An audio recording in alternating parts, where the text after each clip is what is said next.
Nordwesten Bosniens.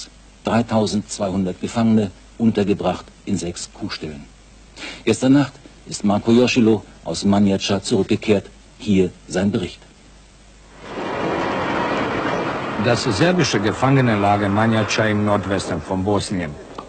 Die Serben halten hier über 3000 Moslems hinter Stacheldraht gefangen. Der Sonnenschein trügt.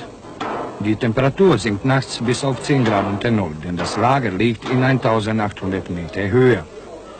Die Menschen leben in ehemaligen Viehställen. In diesen Raum drängen sich 700 Gefangene. Sie sind ausgehungert bis auf die Knochen. Sie liegen auf Stroh und nassem Beton. Jeder hat nur 2 dünne Decke. Ganz wenige haben Winterkleidung und feste Schuhe. Es fehlt an allem. In diesen Löchern müssen sie nachts ihre Notdurft verrichten, denn nach 19 Uhr werden die Stalltüren verriegelt. Eine Brutstätte für Krankheitserreger. Das Dach ist undicht, Schnee und Regen haben den Boden zu einem Schlammbad gemacht. Das größte Problem hier ist die Hygiene. Wir haben keine Möglichkeiten zum Baden. Meine Kleidung trage ich schon seit 6 Monaten.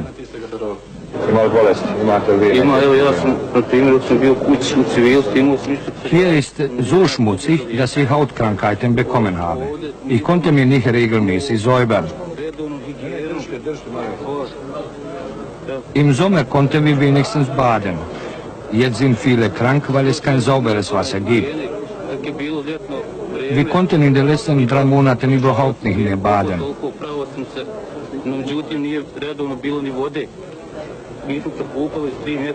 Andere Mitgefangene wenden sich von mir schon ab wegen meiner Hautkrankheit. Ich denke schon manchmal daran, mir das Leben zu nehmen.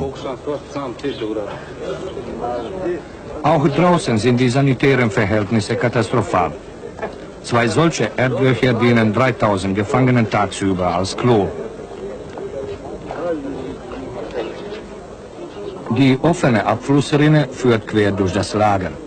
Weil es kein fließendes Wasser gibt, sind die Menschen gezwungen, sich hier draußen zu waschen. Sie alle warten auf Besserung.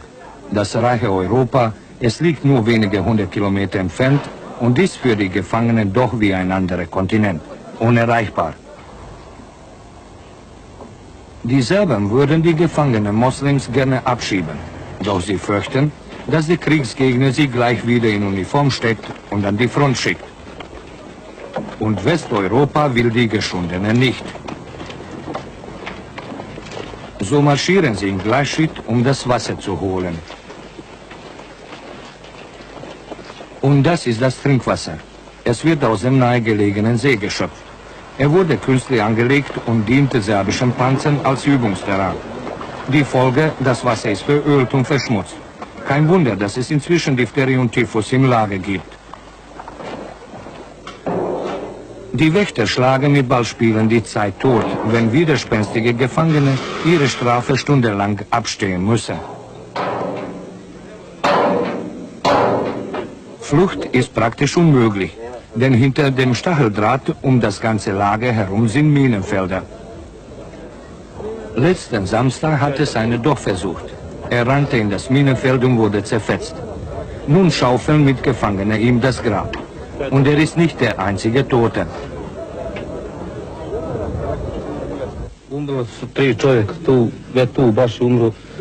Hier bei uns im Lager hat es neulich 3 Tote gegeben. Ein 25-jähriger Mann ist nach Schlägen gestorben. 2 andere kamen in Einzelhaft ums Leben. Sie wurden erschlagen. Es hat auch Todesfälle durch Krankheit und Herzversagen gegeben.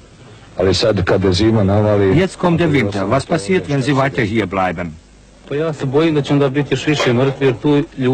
fürchte, es werden noch mehr sterben. Hier sind viele so Geschwächte, dass sie den Winter nicht durchstehen werden. Kranke und frisch Operierte, die in der nahegelegenen Stadt Banja Luka behandelt wurden, schafft man sofort wieder ins Lager zurück. Ihre Überlebenschancen sind gering. Anstehen für das Essen. Die Vorräte sind längst aufgebraucht und Nachschub bleibt oft aus. Er muss durch das Kriegsgebiet herbeigeschafft werden. Wasser mit Bohnen sind das Standardgericht. 40 Gefangenen teilen sie ein Brot. Gegessen wird im Freien, bei jedem Wetter. Wer nicht mehr aufstehen kann, muss von Sardinenbüchsen leben. Die einzige Hoffnung, das Ausland. Wir sind bereit, für nur ein Stück Brot zu arbeiten, für uns und unsere Familien. Wir wollen kein Gehalt. Wir wollen nur aus diesem Lager gerettet werden. Ich bin seit 6 Monaten hier und seitdem habe ich mein Kind nicht mehr gesehen. In Manjača sind 2 Meter Schnee und Temperaturen bis -30 Grad in den nächsten Tagen zu erwarten. Das westliche Europa bleibt den Gefangenen die einzige Hoffnung. Es gibt zu viele Augen und zu viele Köpfe, wo jetzt momentan mich angucken und beten und hoffen, dass Europa oder Deutschland uns helfen.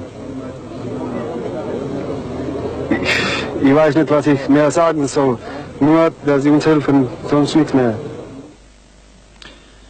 Der Sondergesandte der UNO für die Gefangenenlager im ehemaligen Jugoslawien, der frühere polnische Ministerpräsident Tadeusz Mazowiecki, hat nach einem Besuch in diesen Lagern unlängst festgestellt, es wäre eine Schande für ganz Europa, wenn wir dieses Problem nicht lösen können.